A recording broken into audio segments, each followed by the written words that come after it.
So to a lot of people, AI seems like magic. Is that it's okay? You're training the AI. The AI can think now. The AI is self-aware. Blah blah blah. It's you could just as easily call AI artificial intelligence, or you could call it artificial stupidity. Because like to me, the definition of stupidity is that you know you're probably wrong, but you act anyway.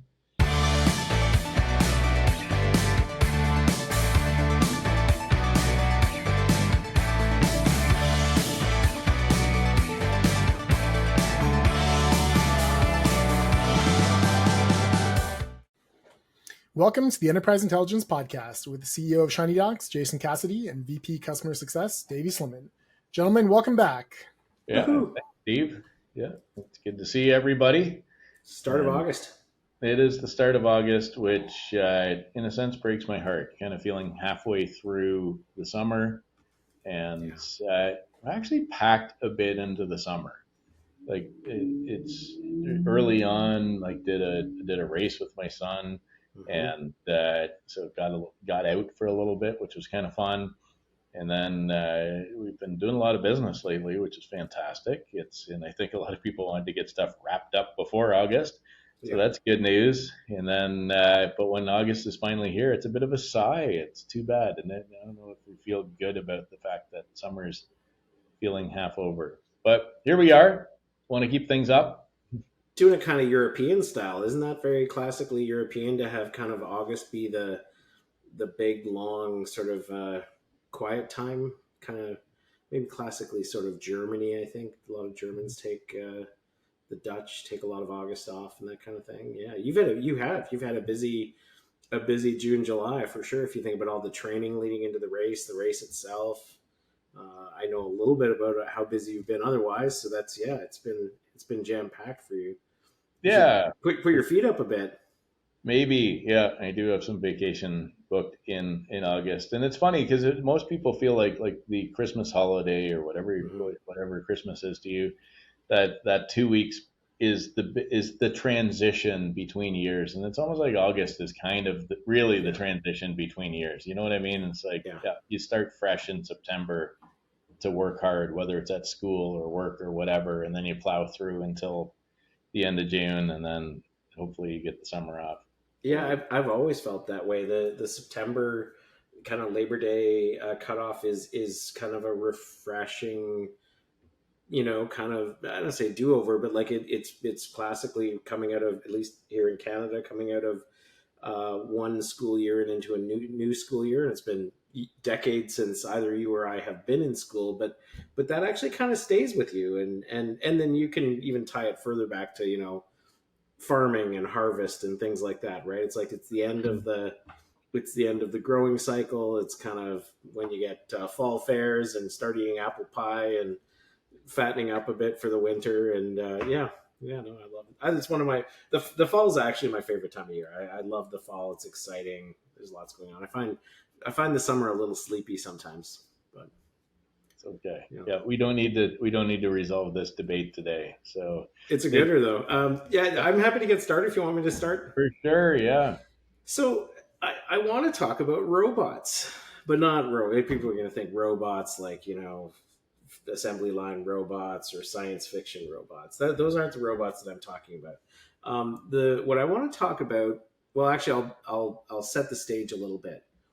There's a concept out there that I'm sure you guys are probably very familiar with, but maybe not everybody is familiar with, which is called screen scraping. Do you know what I mean when I say the word screen scraping? As an aside, I had a colleague years ago who used to mispronounce it screen scrapping.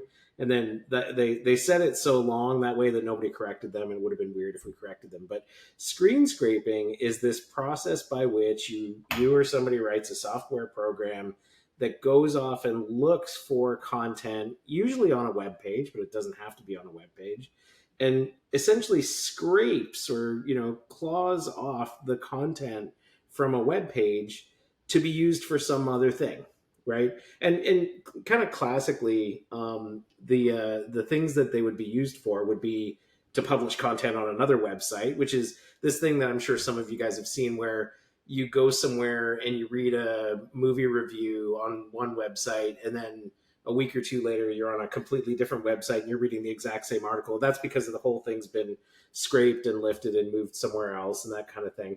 And that's, I don't want to say a good use of screen scraping, but it's certainly a common use of screen scraping. And then, of course, there are nefarious reasons why people use screen scraping for illegal purposes. They're going to scrape a screen and grab banking information or financial information and that kind of thing. But what I wanted to talk about was this thing that just came up this past week where Reddit, a very, very large, very, very popular site, has basically started to put up blocking robots using the robot protocol set out, actually, ironically enough, I think by Google, around the robots.txt file Robot.txt, yep. to tell specifically Microsoft to stop using Reddit as Reddit screen scrapers as a way of training AI. And the part that's kind of got people kind of salivating over this story is that these are kind of mega players, right? So there's the Google's robots.txt file, associated with Google. There's Reddit, which is one of the biggest kind of public web platforms that there are out there globally for people to share everything with each other. And then, of course, you got Microsoft, who was discovered not illegally, but was discovered nonetheless to be using the content on Reddit web pages to train an AI. And so the gist of this whole thing is not Reddit saying, "Hey, don't do this ever," but what they're saying is, "Hey, pay us. You want to start scraping our stuff and using Reddit to train your AI? That's super cool. Here's our pricing model. You can start to do this right away, and this is what it looks like." So, I found this whole thing, I guess, kind of both unsurprising and fascinating at the same time. But it made me worry a little bit about, these are mega platforms and mega corporations. It makes me worry a little bit about the organizations that are out there that aren't these mega kind of institutional players, and the effect that this could have on their willingness to be open, to be transparent, to be public about what they're doing. If there's this fear that the giants of the industry are just going to go off and scrape all their stuff and use it to train their AI without paying for it. So I found this story kind of juicy from the point of view of who the players were involved in this, but also got me thinking about the little guy and how the smaller players out there could be really negatively impacted by this. So initial thoughts, comments. Yeah, it's so because I thought you were going to go to like RPA or robotic process automation. We can talk about that some other time or never. That's fine. The first thing that comes to my mind as we talk about this screen scraping or whatever, I'm gonna take an alt and I'm gonna try on this position because I think we've talked about it in the past of like, does Ken Jennings, when he went on his tear in Jeopardy, and I get that there's a few others that have gone on similar tears, but I mean he was the first mega star to go make millions on Jeopardy itself. Uh, does he owe everybody except for FedEx a royalty because he used their words as part of the answers to the questions to the answers that were given? Uh, no, he acquired that knowledge from Wikipedia, reading books, from the internet, and all that kind of stuff. And so when you train a robot and it acquires knowledge, is that the same as your first example, which was I'm going to republish verbatim some content? I think that I will posit that they're definitely different use cases. And I'm not They even are. saying that the second one, the idea of training an AI, should be treated copyright differently, but I'm just saying that they are different use cases. So do we consider that a robot learning something is in any way different than Ken Jennings or anybody else who wants to learn trivia? It's just learning. It's Mm-hmm. not copying for the purposes of reproduction. It's copying for the purposes of learning.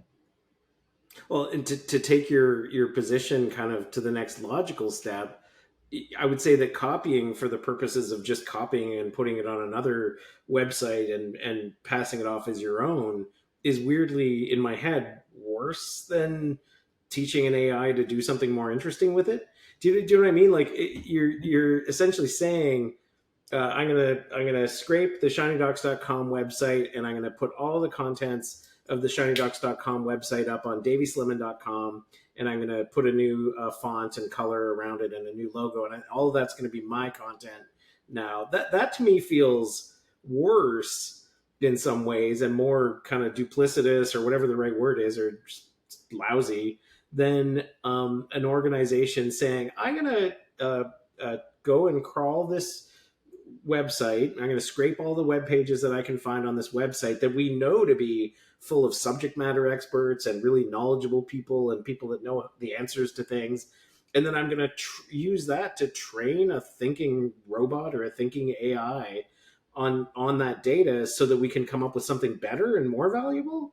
Like I, first of all, I think on some level, the second thing is more interesting to me. But I think in both cases, where I keep coming back to is the proprietor, the propriety of that content. In both cases, is the original owner of the thing. So without any doubt in my mind, I've never clicked on the fine print on the Reddit website when I sign on and create an account.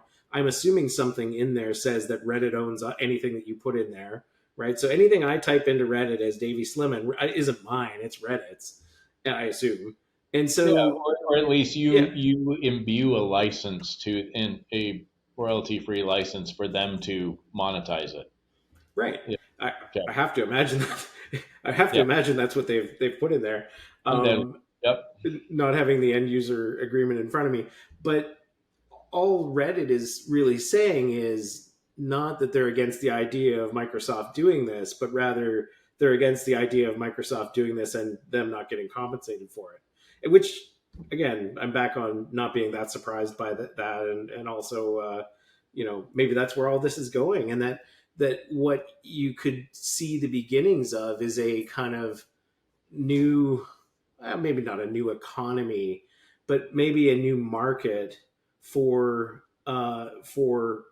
knowledge, uh, with that being sort of the stated end goal of creating a community of knowledge, or a collection of thinking on any given topic. Just like 20 years ago or 25 years ago, companies would get created. People would start companies with the stated goal of getting acquired. We're going to build this company, and the goal is to get so much, to a certain point in revenue, certain point of customers, so that we get acquired by Microsoft or HP or IBM. We're purposefully building our company to be acquired. You could just as easily see companies say, we're going to set up a platform and environment that is so deep in subject matter expertise and knowledge because of the people that participated in and the content that's there, that our stated goal and plan is for people to pay for their AI robots to come and crawl this stuff. And it's fascinating to me because of course the first place that people go for this kind of thing is, how can we turn this into money? How can we monetize this? So Yeah, for sure. So I the fun thing is that it's back to like Arthur C. Clarke or something like that, is that any sufficiently advanced technology seems like magic. mhm. And I know I probably busted that exact phrase, but the gist of it is intact. So to a lot of people, AI seems like magic. Is that it's okay? You're training the AI. The AI can think now. The AI is self-aware. Blah blah blah. It's you could just as easily call AI artificial intelligence, or you could call it artificial stupidity. Because like to me, the definition of stupidity is that you know you're probably wrong, but you act anyway. Is yeah, I I like that. undertrained for the event, or I didn't train for the event, but I was still gonna go do it. That's Mhm. stupid. You know what I mean? I didn't look before I made the turn, but I turned and floored it anyway. Jesus, take And the that wheel. yeah, totally. And that's what kind of what AI does by when I think of my journeys into Reddit, the fourth thread that I read is the one that actually has the accurate answer that I'm looking for. In the first three, have a bunch of idiots who like to respond on Reddit who don't know what First. the hell they're talking about. Exactly. And it's just, they try to restate the question in a dumb way. And it's just, and the problem is Yeah. that the computer, the way it's designed, artificial intelligence, Yeah. all it does is it says when it just knows when this type of prompt is given, this is the type of response that people give, whether it's dumb or right. So in the event, like lots of questions where only 25% of the answers are actually in any way accurate, that's what we're training this stuff on. So where I'm headed with this, because I mean I think we're dancing around copyright law, is that I own as Reddit both the copyright to the intelligence and the stupidity on my platform. Yeah. If you could demonstrate to me that the robot is truly just learning, actually sussing out the real answer, the accepted answer to questions, the Ken Jennings, if you will, because Ken Jennings has different vectors that he uses to validate that this, in fact, is the trivia that I need. He just doesn't read the first thing on Reddit and accept that that's the answer. So that to me is the difference from a copyright perspective. If you're truly generating intelligence, if all I'm doing is reading your Davy's work, Davy wrote a book and I read your book and now I'm smarter because of it, I owe you no copyright. Whereas if my intention is to get the gist of how you produce stuff and then I use that gist to reproduce stuff, that to me is derivative work. You're just creating a derivative work Yeah. from I think this thing. So we're just going to chime in here, guys, because I'm fascinated by anything kind of legal related and copyright related. And yeah, I think there's an interesting discussion about when you're looking at things like this, scraping websites from like what's public and what's private standpoint. Mm-hmm. And like I think an argument can be made that like Reddit, regardless of, you know, Davey, what you said, what's contained within their like when you agree to their sign up form. It's a public site. Yeah, it's like I was gonna say, it strikes me as kind of like a town square like environment, right? Like it's like your thoughts or your answers to things that you're putting out there, you're voluntarily putting out into the public space. So it's like it's almost like if I was watching TED Talks, if I was just sitting watching TED Talks on YouTube for free, and then learned a bunch of stuff, and then went and wrote a blog about it. It's like, am I now like financially? Do I owe those people who did the TED Talk because it's like I've learned from what they were saying? I think there's a really interesting, you know, people, there's that differentiation between like, if me as a human being and Microsoft's AI as an AI are doing the same thing, but like, why is it okay for me to do it? And why is it wrong for like that to do it? In the sense that we're both absorbing information that's publicly available. If I go onto Reddit and I learn how to fix my toilet, because I don't know how to do any plumbing, but I go onto Reddit and I go to the explain it like I'm 5 section and I learn about how to fix my clogged toilet, you know, am I taking advantage of something? And do I owe somebody $5? No, of course not. Go ahead, Jason. You were going to say something. Yeah, for sure. You're right, but I think fair use already covers this. Yeah. So if I watch a TED Talk and I write something that is criticism of it, and criticism broadly meaning it could be lauding it, saying it's great, or it could be like a critical review could mean I'm positive or negative. It doesn't matter. So, but its criticism is covered under fair use in most, you know, like in most Western law, maybe everywhere, I don't know. But so like it's if you were creating a derivative work, then you can't. So like if you took, and I think the public square metaphor isn't quite apt either, because it is definitely the fact that you have to click through a agreement before you can access it completely nullifies the public square argument. Is that like a public square is truly like there's even restrictions on what I can do at the town hall that I can see from our building here. However, it is public. I can wander on there, and as long as I'm not specifically breaking the law or loitering or whatever, I can be there. However, this is like a private backyard that we're talking about. So Reddit can make the rules as to what you can do in their private backyard. And if you go into their private backyard and you're inspired to create your own backyard that doesn't include their content, but it's inspired by it, that's fine. That's fair use. That's you learned about it, and then you use that learning to create your own original work. And I Mm-hmm. think the trick is that is it truly derivative? Whereas AI is definitely derivative. The way Yeah. it's coded right now, it's just what's the most likely word? Well, Reddit Yeah. told me the most likely word to come next is this one. That's a derivative work, in my opinion. I'm not. This is not legal advice. Stamp that on the screen at this point. Yeah. But in my opinion, it's a derivative work. So I think Reddit has a pretty strong case in this case, unless you can truly change the algorithm to be doing fair use, to demonstrate that it's just learning. It's just and then it can create its own original works based upon that Mm-hmm. learning, as opposed to just guessing. I'm going to use similar words to what such and such did.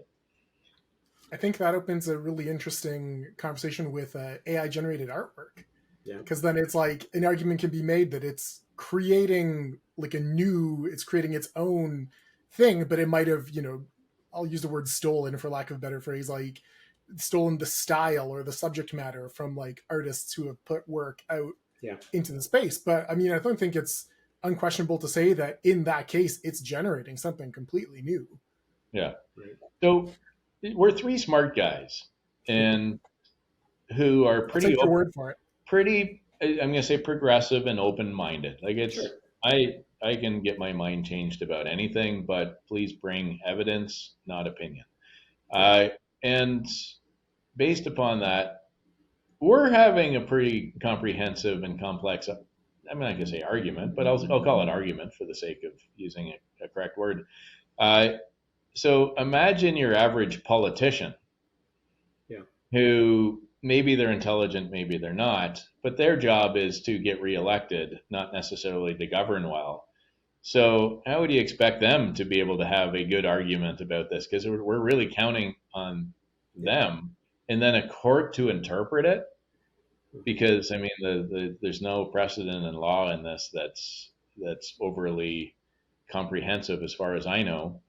So yeah, it's funny that if we can't nail it down on this call, I am very suspicious of the ability for a any type of legal framework to nail this down either, other than to arbitrarily rule based upon whatever influence that they have at that time.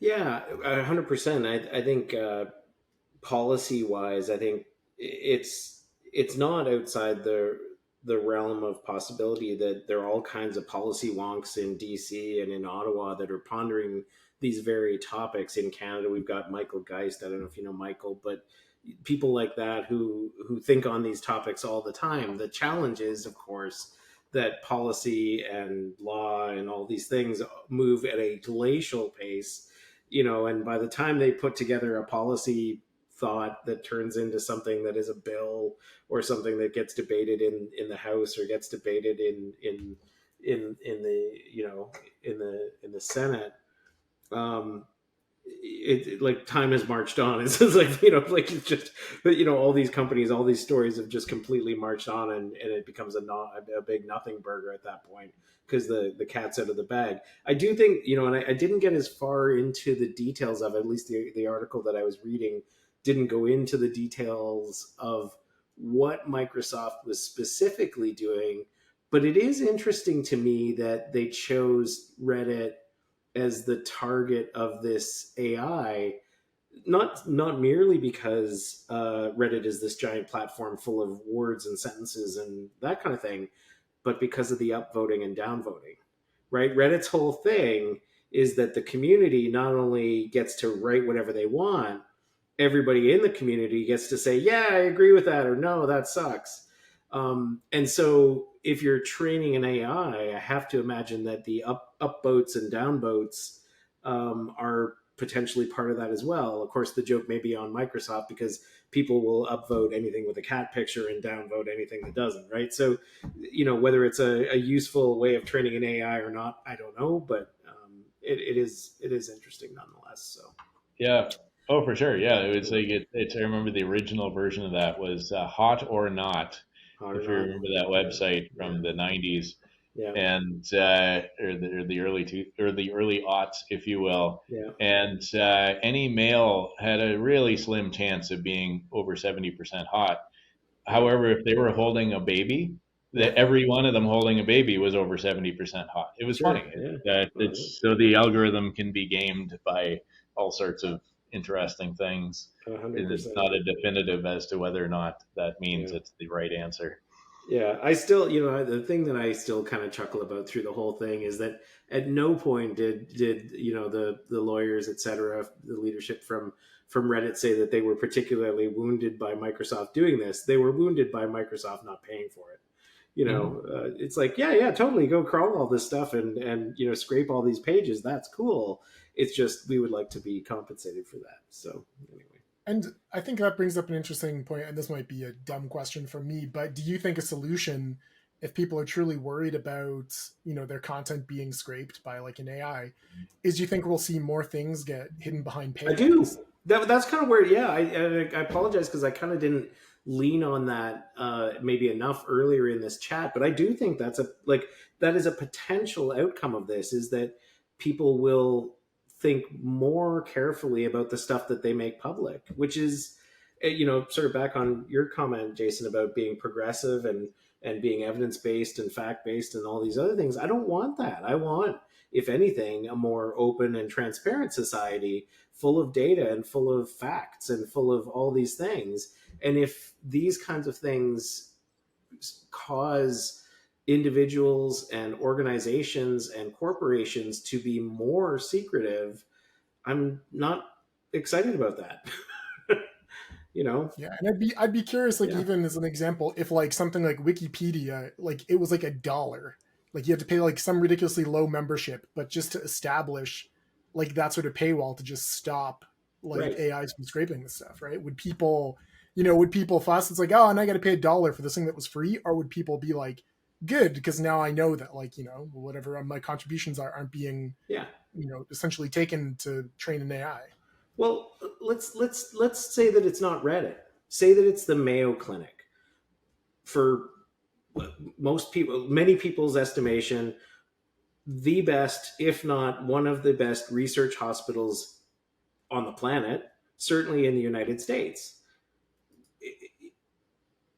Do you start to think differently about the kind of research data you're publishing? Do you start to think differently about every page that you put, every press release that you put out, every single thing that you put out about cancer research, about vaccine research, about all these things? Do you start to think differently about all the stuff that you put out? Maybe right now you don't, but maybe you start to think differently about all these things. And I think all the time about what it is that I find important in my life and what I want to be involved in, for the rest of my life. And for the most part, it's about the war on ignorance. Like I just, more than anything in the world, I want to be involved in fighting ignorance and stupidity. Because first of all, I see it on the rise, and even in some cases being celebrated. Celebrating the sort of anti-science, anti-intellectualism, which I find absolutely terrifying. And if these kinds of forces are pushing what I think of as progressive organizations into a posture where they're not going to be as interested in sharing their knowledge and not be as interested in sharing what they've learned, that's worrying to me. So Yeah, it's man, this is a big one. I that feel is a like we big one. keep Sorry. going. Yeah, geez, I I think we're gonna have to leave this one Yeah, unresolved. that's fine. Yeah, I It's a good think I chat. think It's a good there's one. talking about combating ignorance is a whole other Yeah, like totally. I'd jump all over that topic too. Sure. So yeah, I Yeah, think we'll preserve this for a future episode. big time. Yeah, what do you got, Jason? Yeah, it's this is almost similar to the cloud CloudStrike, so it's kind of like CloudStrike 2. Yeah. Is July the 30th. It's a lot of systems that I use regularly were failing quite a bit, Yeah. and sure enough, it was revealed that there was a distributed denial of service attack, taking down a bunch of Microsoft servers or services, Azure, and a number of things. And like for me, it kind of healed itself over time, like the services, and I'm not going to list them off because I don't want people to go hack me or search me anywhere in these different systems that I was using or services. But it was just interesting to watch how many different things that we rely on every day for commerce melt down yet again, and in this case, because of a malicious actor. So if a company's what we call a boo boo, well, I don't want to say incompetence, but Yeah. CloudStrike, oops, we miscompiled some code or whatever, and then some actual malicious intent from people who weren't insiders. It's in the Microsoft case. There's so many things that can just bring us offline, Yeah. and it's there's this fragility that again, I was told that when we get to the cloud, everything's going to be more robust and these types of things aren't going to happen anymore. Yeah. And they're just happening every week now. It's over and over again. So again, I don't want to crap on cloud. I don't want to crap on Microsoft. Obviously, it, I'm going to alt on it and say very good companies and a Yeah. good idea for products. But at the same time, it's just the zeal by which there's so many people, and this is kind of the combating ignorance goes, we're cloud first and we're cloud only and we're only going to do this. It's like, man, that's just, Have you thought about it? have you really thought about this? Yeah. Like, man, there's certain workloads that absolutely belong there. But Hmm. God, it drives me crazy when everything goes offline at once. It's because there's some single point of failure associated with this. And I think maybe the combat that I want to say is it's not that it's Microsoft and Azure and those types of things that go down. It's just that they let themselves be a single point of failure. Yeah. For some reason, their authentication goes down, and it goes off. It goes down for everything. So whether you're on a Zoom call or you're trying to you get into your CRM or whatever it is, you're you're dead. You get disconnected, and so that's kind of my issue. It's not about the amazing distributed nature and economies of scale of cloud. It's the fact that we just let these organizations implement single points of failure into this big distributed thing that was supposed to fix us. So Do you that's my think do you think that we're approaching a time, and I'm gonna I won't tell you what I think, but I'm curious to hear what you think. Like, are we approaching a time when there will be an appetite for this? I'll say the citizenry, but de facto, then the politicians and people who make laws and decide how governments are going to run and that kind of thing. Are we approaching a time where there will be an appetite for the the infrastructure that we're talking about, which is a combination of satellite infrastructure, fiber, uh, cloud writ large, etc.? Do you think we're approaching a time where there'll be an appetite for that to be more greatly regulated than it is today, in the ways that drinking water quality is regulated, or in the ways that electricity is regulated? Because those things are, there are regulations in where we live that govern how municipalities uh, serve uh, potable water to people, to make sure that there's water that's not going to poison people. There are regulations in place that govern how electricity is distributed, and what is considered to be critical infrastructure. And yet, there's been, well, first of all, this sort of gradual march of deregulation really since the 80s, but this gradual march of deregulation across all sectors forever. And when it came to some of these newer technologies that we're talking about, and you're talking about cloud, for example, they're just non-starters. They're like, well, we're not going to treat these things as critical infrastructure the way that we would for giving people clean water to drink. Yeah, it is like, and so when I think of the engineering, because it's, me, Yeah. I like to posit the engineering mindset for things that are critical to our lives. So a lot of that came from, like, we're in Canada. Canadian Railway was built, and there was kind of this line that says, of the immigrants that were brought to build the railway, it was anticipated there'd be about one death per kilometer of railway Right. through accident or food deficiency or whatever. That was kind of baked into Yeah. the P&L for building a railway.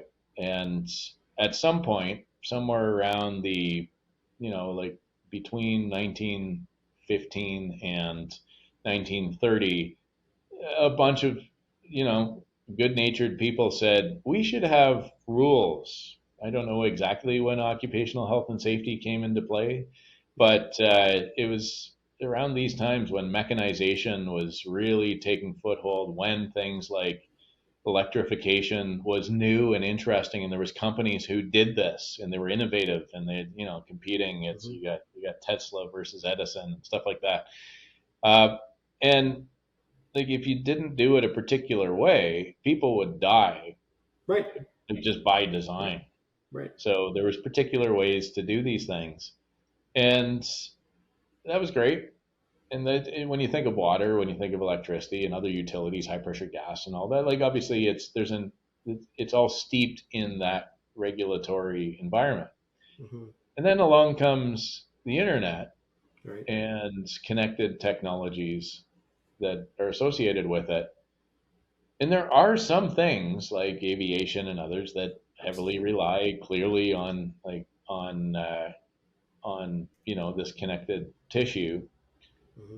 But I think because there's not this straight through line that says that, unless you follow this policy, you're literally going to die. Like, I didn't die on July the Yeah. twentieth. You're saying I it's was, because it's life. It's not life and death. yeah, Your internet is unavailable for a little while, so you can't do banking for a few hours yeah, or exactly. whatever. So, however, 100 or $500 million leaks out of the the industry. A bunch Right. of people don't get paid. A bunch of people don't get to their destination. So there's a value associated with inconvenience Yeah. that we're willing to tolerate, Yeah. but there is, as long as people don't die, so that's Hmm. kind of the threshold, I I think you're think. right. I think you're onto something there. That Yeah. but that's the part that this is sorry, this is going to be my cynicism coming through. That's the part that kind of surprises me, because my cynicism tells me that people would be more upset about the productivity and financial cost than a few people dying. But maybe that's my cynicism speaking. Like, you're absolutely right. Like, if think about even just I was thinking recently about the gigantic East Coast power outage that occurred in, what was that, 2002, three, Yeah, about something that. like that. Remember that? Yep. Yeah, started in Whole, Ohio and then yeah, worked its way all over the place. Yep. right. And that was it a full day for a lot of people? It was a full day, I think, for me. I was Way a day. more. Yeah, we were heading up to the cottage at that time. So we were Yeah, at a cottage with no power, and then driving back home, there was no gas at any of the gas stations because they right, need power for invoicing and even to operate the pumps. So right. had to create a full tank of gas back then. Yeah, Yeah, I think it was 2 days for me. It was at least a day and a half. It yeah. I was funny think because I remember because my parents were visiting relatives in the U.S. and it was my brother and I home alone, right. Wow, freaking out about really? everything in the fridge and Oh, freezer. jeez. Oh my gosh.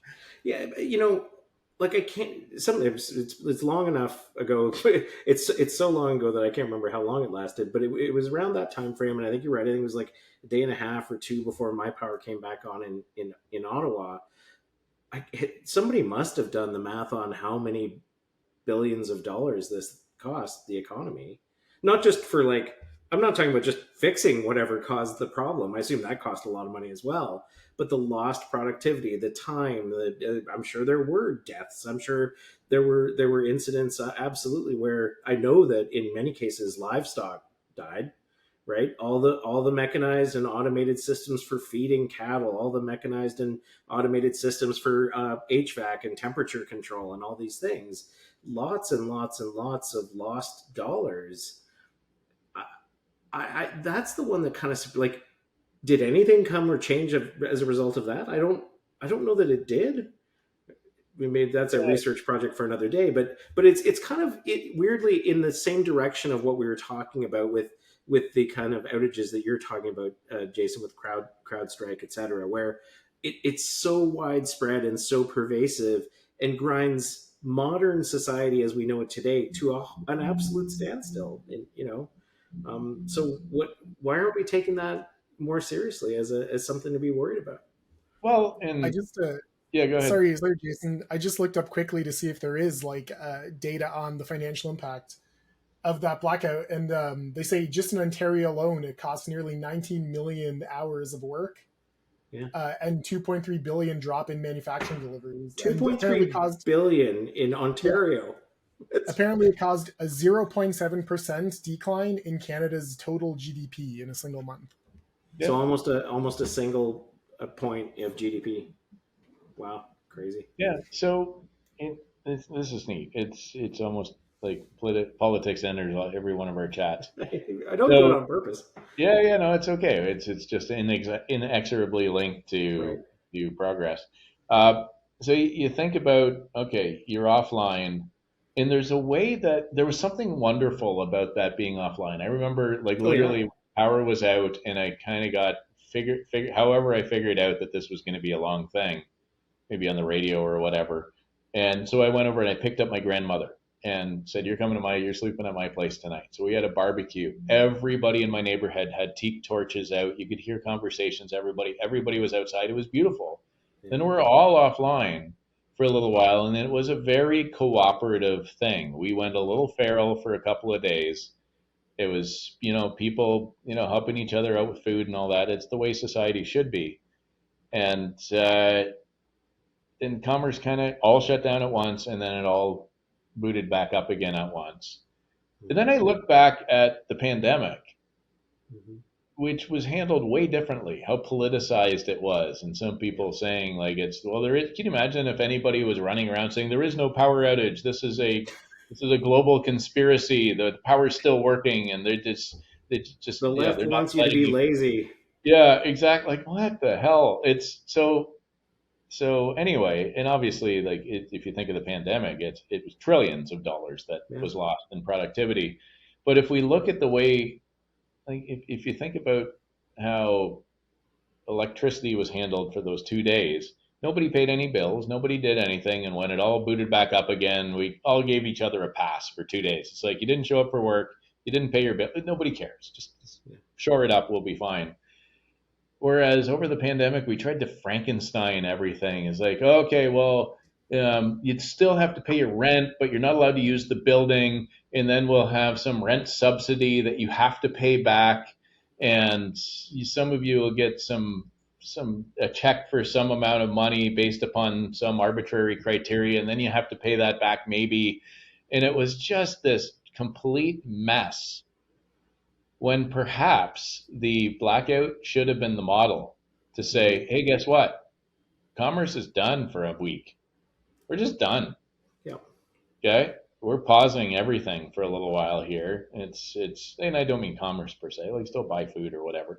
But it's just, yeah, you don't have to pay your rent. The bank isn't going to collect on anything. You don't have to pay your mortgage. You don't have to, because nobody could during the blackout and nobody Yeah. cared.